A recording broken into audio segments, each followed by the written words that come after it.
Hi guys, homemade tandoori chicken எப்படி பண்ணலான்னு பார்க்கலாம். 1/2 kg chicken எடுத்திருக்கேன். 1 spoon chili powder, 1/2 spoon turmeric powder, 1 spoon tandoori chicken masala, 2 spoon ginger garlic paste, 1 spoon curd, 1/2 spoon salt, 1/2 lemon. இப்போ நம்ம இதை marinate பண்ண போகிறோம். 1 hour இல்லைன்னா 1/2 hour இல்லை அதுக்கு மேலே கூட நம்ம இதை மேரினேட் பண்ணிக்கலாம். நான் இதில் கொஞ்சம் ஆயில் ஆட் பண்ண போகிறேன். எதுக்காக ஆயில் ஆட் பண்ணுறேன்னா இது வந்து சிக்கனை சாஃப்டாகவும் டெண்டராகவும் மாற்றும்.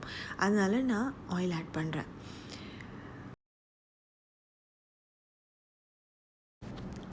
பேனை ஹை ஃப்ளேமில் வச்சுட்டு நல்லா பேன் சூடானதுக்கப்புறம் சிக்கனை நான் அதில் ப்ளேஸ் பண்ணிடுறேன்.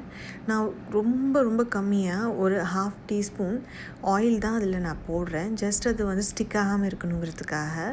இதை நம்ம ஹையில் வச்சு நல்லா குக் பண்ணணும். போத் சைட் ப்ரௌன் கலர் வர வரைக்கும் நல்லா குக் பண்ணோன்னா இது வந்து உள்ளே இருக்க வாட்டர் கண்டென்ட்டை வெளியில் விடாமல் நமக்கு அதுக்கப்புறமா ஜூஸி சிக்கன் கிடைக்கும். ஸோ போத் சைட் ஹை ஃப்ளேமில் வச்சு ஒரு ப்ரௌன் லேயர் வர வரைக்கும் நம்ம குக் பண்ணணும்.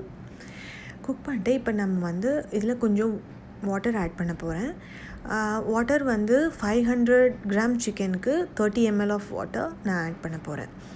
ஏன் இந்த மாதிரி ஆட் பண்ணுறோம் அப்படின்னா நம்ம ஹை ஃப்ளேம் வச்சு குக் பண்ணுறதுனால உள்ளே வந்து சிக்கன் குக் ஆகிருக்காது. ஸோ இந்த மாதிரி நம்ம வாட்டர் ஆட் பண்ணுறதுனால உள்ள சிக்கன் குக் ஆகும்.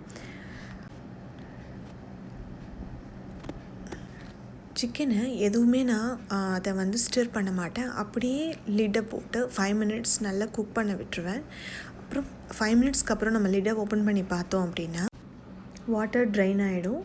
அப்புறம் நம்ம ஃப்ளிப் பண்ணிவிட்டு ஒரு 1 minute வச்சுட்டு அப்புறம் ஒரு சின்ன சார்கோல் பீஸை நல்லா ஹீட் பண்ணிவிட்டு அதை ஒரு குட்டி பவுலில் வச்சு அதில் ஒரு 1/2 spoon கீ ஊற்றிட்டு நம்ம லிட்டை க்ளோஸ் பண்ணிடலாம். அந்த சிக்கன் ஃபுல்லாக ஸ்மோக்கை நல்லா அப்சர்வ் பண்ணிவிட்டு நமக்கு அப்படியே ரெஸ்டாரண்ட்டில் கிடைக்கிற சிக்கன் கிடைக்கும். ஸோ கண்டிப்பாக இந்த ரெசிபியை ட்ரை பண்ணி பாருங்கள். தேங்க்யூ, பாய்.